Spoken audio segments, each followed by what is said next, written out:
This is The Scoop for Wednesday. I'm Sean Canan with the WMNF News headlines. Another pedestrian has been killed on the deadly roadways of Tampa Bay. An email news release from the Pinellas Park Police Department says a motor vehicle hit a pedestrian at around 9 last night in the 7700 block of westbound Park Boulevard. The pedestrian died. Police say the driver remained on the scene and was cooperating with the investigation. Police say there are no signs that speed or alcohol was a factor. The Florida Senate could make further changes today to a social media bill that's the priority of the Republican House Speaker, Paul Renner. The Senate sponsor filed a proposal amendment on Tuesday that would make a series of changes in the bill, which seeks to prevent minors under the age of 16 from using what bill supporters describe as addictive social media platforms.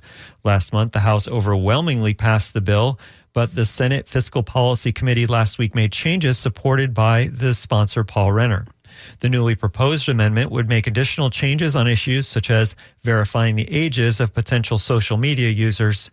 The full Senate is scheduled to consider that amendment today.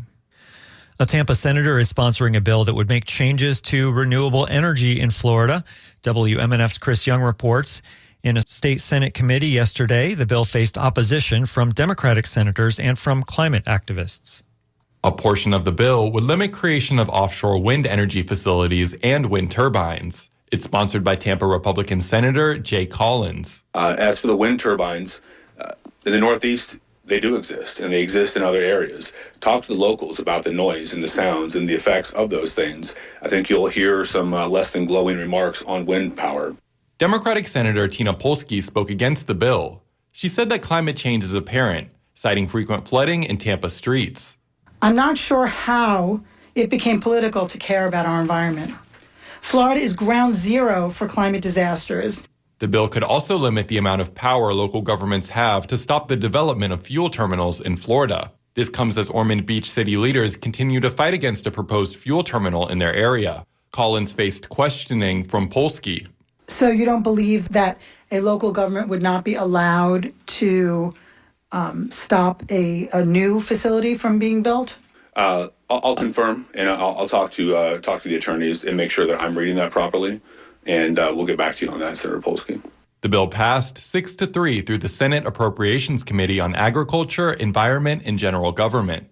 For WMNF News, I'm Chris Young. A Florida Senate panel approved a revamped bill yesterday that would require teaching about the history of communism in Florida's public schools. Senators agreed with a House position that such lessons should be taught in grades as early as kindergarten.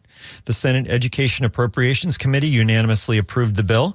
The instruction would have to be age-appropriate and developmentally appropriate and include teaching various concepts.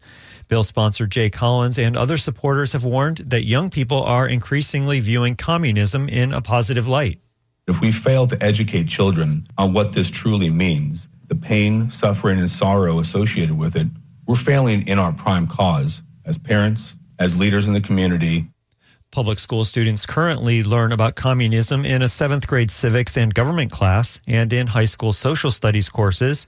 Florida already requires high school students to take a 30-hour course titled Americanism versus Communism, according to a Senate staff analysis of the bill.